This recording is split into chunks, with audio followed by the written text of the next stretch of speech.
Bismillah walhamdulillah wa sallallahu wa sallim ala sayyidina Muhammad wa ala alihi wa sahbihi wa man wala. Aujourd'hui, je voudrais parler d'un sujet important. Alors, on est dans une époque où la da'wa, la prêche à l'islam se passe par, la plupart du temps, par les réseaux sociaux. Et donc, ça veut dire que, voilà, certains frères, beaucoup de frères, on se montre.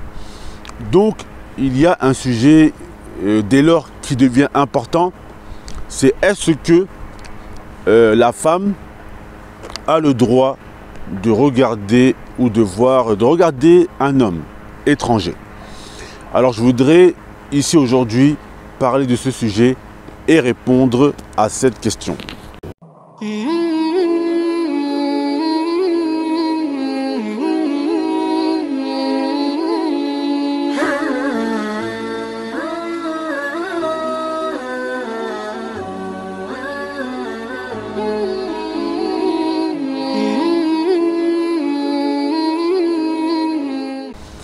Alors je dis toujours, la religion, alhamdulillah, elle est venue pour traiter tous les aspects de la vie, tous les aspects de la société.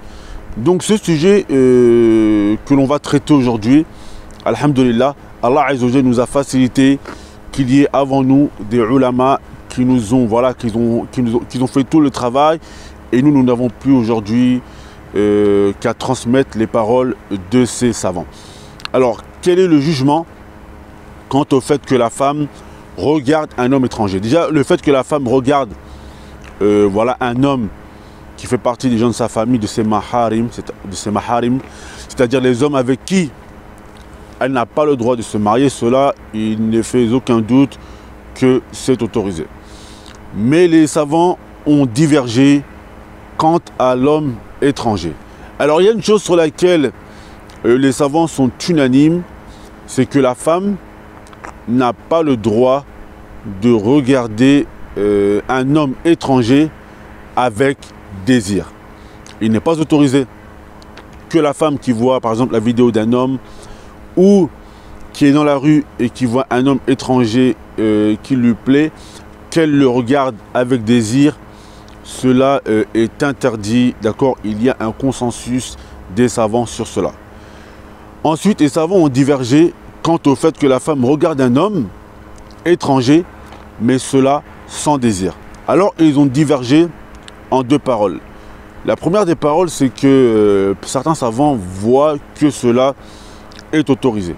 Ils se sont basés sur le hadith du fait que Aïcha radiallahu anha wa ardaha, elle allait à la mosquée. Donc, bien entendu, elle voyait des hommes.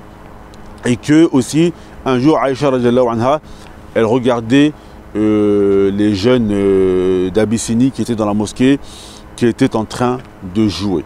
Donc, c'est pour ça que certains savants ont dit qu'il est autorisé que la femme puisse regarder donc des hommes étrangers, mais bien sûr, cela sans désir. Il y en a d'autres qui sont allés dans le sens contraire et on dit que cela était interdit. Et ils se sont basés sur un hadith. Un jour, Ibn Maktoum, qui était un compagnon qui était aveugle, il est rentré un jour chez le prophète sallallahu alayhi wa sallam, et le prophète sallallahu alayhi wa sallam a demandé à ses épouses de ne pas le regarder. Donc ça, on va dire, mes frères et sœurs, c'est à peu près le khulasa, c'est-à-dire le résumé de ce sujet. Certains des savants voient qu'il est autorisé que la femme regarde les hommes étrangers, mais à condition qu'il n'y ait pas de désir. Et certains d'autres voient que cela est interdit et prohibé. Et bien sûr, avant de terminer, il ne fait pas de doute que l'homme, lui, n'a pas le droit de regarder les femmes étrangères, que ce soit avec ou sans désir. Donc je voulais parler de ce sujet aujourd'hui car avec la prolifération des réseaux sociaux et tout ce qu'on voit aujourd'hui, toutes les vidéos qu'il y a sur YouTube, Facebook, Snap, etc., il est important que nos sœurs les musulmanes savent cela, qu'il n'est pas autorisé de regarder un homme étranger avec désir. Donc ça, c'était le rappel d'aujourd'hui et j'espère qu'il a été profitable. On demande à Allah Azza wa Jalla de nous faciliter. Innahu waliyu dhalik wal qadiru alayhi walhamdulillahi rabbil alamin.